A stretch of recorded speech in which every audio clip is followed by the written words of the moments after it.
Indian capital markets. We at Kotak are proud to be the left lead book running lead manager for this IPO. I'd also like to welcome my colleagues from other BRMs to the issue, JP Morgan, Citi, HSBC and IIFL. Very long.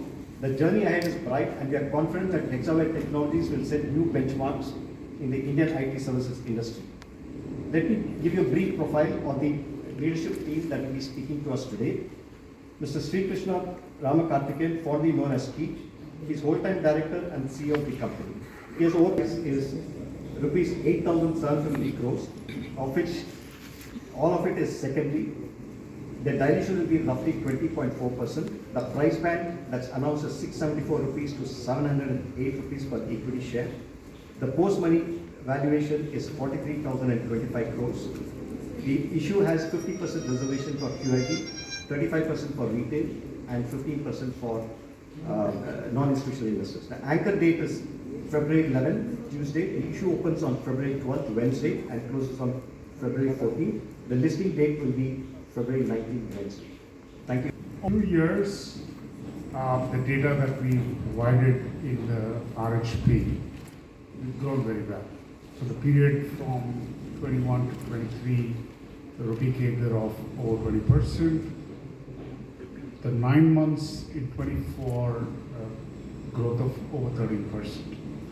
Now our fiscal year and calendar year are the same, which is a little different from many other companies. So these data is for calendar year, which is also our fiscal year.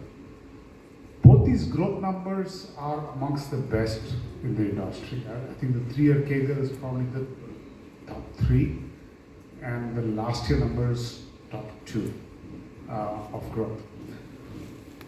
You know, this growth has also meant scale.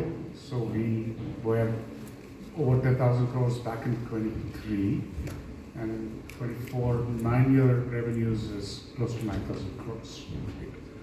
And that's coupled with solid and improving profitability and the best cash flow conversion in the industry. So I think more important than these numbers is the why of these numbers. And if you have a solid why which is sustainable, then the performance will be sustainable. So some of you may have known us from the past when we were listed. I think we've changed quite a bit since then. And I will spend the remaining few minutes talking about some of the most important facets of change. Scale. We've built substantial depth in capability. And this capability building has come in some cases because of new leadership with materially new capabilities. And because we built new capability, we and diversified our customer base. And we become very global in our delivery footprint and in the countries we do business in. So I will touch upon some of the talent, the motivation, the ambition of our leadership team. Now we've been through many changes, but the core of our leadership team has not changed because we're all here together for a common purpose, is to build a great company. That doesn't happen overnight, and it's a long journey. We make capabilities on 2 dimensions, on vertical or domain capability and service line or technical capability.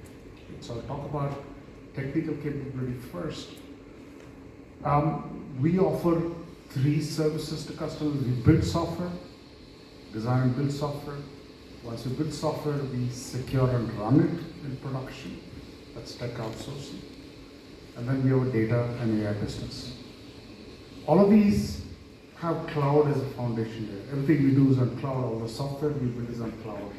Most of the tech we build and run is on cloud, and all data will get to cloud. So cloud is foundation to these. Each of these services have a platform which we think is the best in the industry. I'll take one, which is our newest platform called Rapidx, which is underpins our software engineering business. Rapidx was born in the GenAI era. It's built in the last year and a half or so. It's built on LLMs. We said two things about it. First, RapidX solves for 100% of the software development lifecycle. Coding is only 20%. And a lot chatter about coding, but RapidX does all of the software development lifecycle. It, when put to use in legacy code, say written 50 years ago, RapidX can X-ray all the code. That's still an easier problem to solve. What it can also do, which nobody else does, is it can show the business logic behind the code. This is a power of AI and GenAI.